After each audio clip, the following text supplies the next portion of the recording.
Oke, yang terakhir kita akan membahas mengenai oksidasi aldosa atau oksidasi monosakarida yang mempunyai gugus aldehida. Ini saya ambil contoh reaksi oksidasi senyawa D-glukosa. Ini D-glukosa nih ya. Punya gugus aldehida, jumlah atom karbonnya ada 6. Gugus hidroksi dari C terjauhnya, C chiral terjauhnya itu posisinya di kanan jadi namanya D-glukosa. Nah, D-glukosa ini bisa dioksidasi. Nah, ini seperti yang sudah disebutkan di video pertama, reaksi oksidasinya ini memerlukan oksidator yang bisa juga reagen Fehling atau Benedict. Nah, yang terjadi sebenarnya mirip seperti yang udah kita pernah pelajari.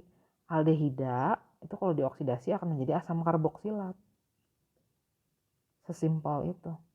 Nah, kalau dia teroksidasi nanti akan ada tandanya. Tandanya adalah reagennya berubah warna. Atau akan terjadi endapan merah biasanya.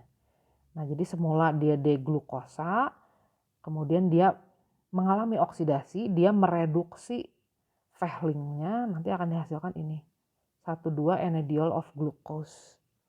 Disebutnya enediol karena ini ya, OH-nya jadi ada 2.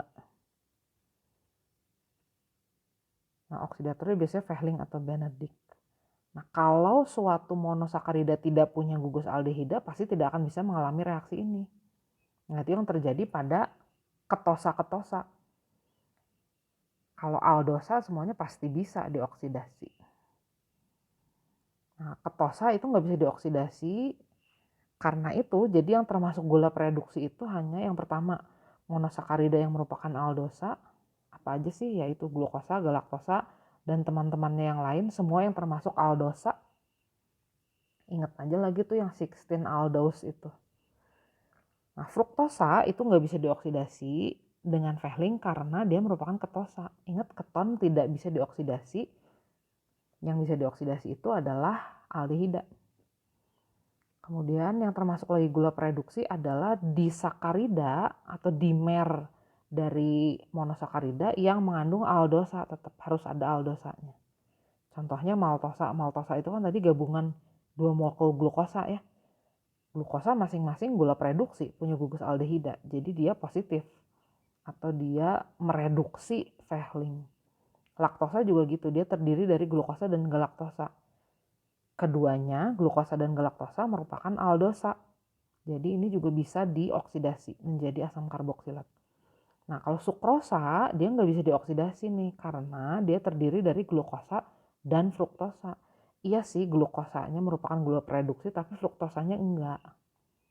Jadi secara total sukrosa ini tidak menunjukkan endapan merah waktu direaksikan dengan Fehling. Jadi sukrosa tidak mereduksi reaksi Fehling. Nah, bagaimana dengan polisakarida? Semua polisakarida, mau itu monomernya aldosa ataupun ketosa, itu semuanya tidak bisa diidentifikasi dengan Fehling atau tidak bereaksi positif dengan Fehling dan Benedict. Karena walaupun gugus aldehidanya ada, tapi kan itu hanya di ujungnya. Dikit banget dibandingkan rantai selebihnya yang tidak punya gugus aldehida. Jadi biasanya seluruh polisakarida itu tidak mereduksi Fehling atau Benedict. Ya, jadi yang merupakan gula reduksi itu cuman monosakarida, maltosa, dan laktosa aja.